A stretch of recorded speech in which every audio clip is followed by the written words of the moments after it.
Hello అందరికీ సుత్తి లేకుండా ఓన్లీ వంట అయితే ఇప్పుడు చూసేద్దామా. ఫస్ట్ అయితే ఇలా మనం ఆయిల్ వేసేసుకోవాలి ప్యాన్లో.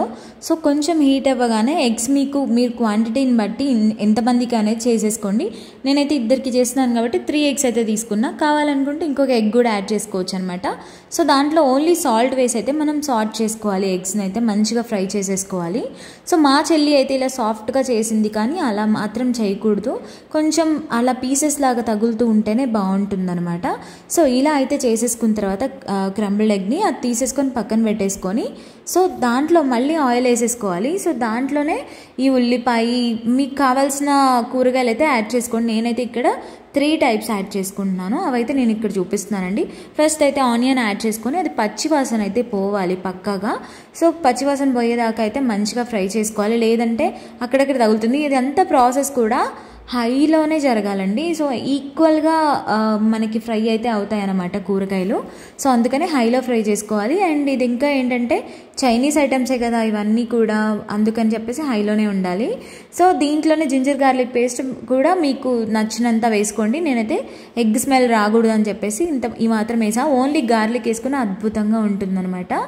సో ఇలా అయితే ఫ్రై చేసుకున్న తర్వాత కొంచెం నూనె తేలింది అనుకోగానే అన్ని కూరగాయలు అయితే వేసుకోండి. నేనైతే ఇక్కడ carrot, capsicum and sweet corn అయితే యాడ్ చేసుకున్నాను అనమాట.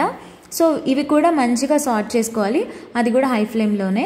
అండ్ సిమ్లో అయితే అస్సలు పెట్టకూడదు. ఆల్రెడీ నేనైతే అన్నం వండే పెట్టుకున్నానండి, అది చల్లారి పెట్టుకున్నాను అనమాట ఈ ప్రాసెస్ అయ్యే లోపల. సో దీంట్లో సాల్ట్ వేసేసుకొని అది ఇలా నూనె తేలింది చూసారా, అప్పుడైతే సోయా సాస్ కొంచెం ఒక మూత మందం అయితే మనం వేసేసుకోవాలి దాంట్లోనే. సో దీంట్లోనే ఈ టైంలోనే మనం టేస్టింగ్ సాల్ట్ వేసుకోవచ్చు, బట్ ఇప్పుడు అంత హెల్త్కి మంచిది కాదు కదా. నేను అందుకనే గరం మసాలా పౌడర్ అప్పటికప్పుడు కొట్టుకుంది అదొకటి వేసాను. అండ్ కారం కొంచెం వేసేసుకొని పచ్చిమిర్చి అయితే ఒక 4 వేసుకున్నాను.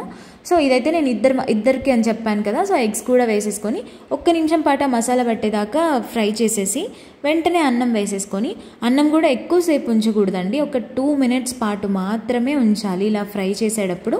సో ఇలా ఫ్రై అయ్యాక దాని మీద కొత్తిమీర అయితే అలాంటివి వేసుకుంటే, ఇంకా చెప్పాలంటే ఆమ్ పౌడర్ ఉంటుంది కదా, ఎండు మామిడికాయ పౌడర్, అది కొంచెం యాడ్ చేస్తే అదిరిపోతుంది. కానీ నేను మాత్రం ఇక్కడ లెమన్ పిండుకున్నాను, ఎందుకంటే అది నా దగ్గర అవైలబుల్ లేదు.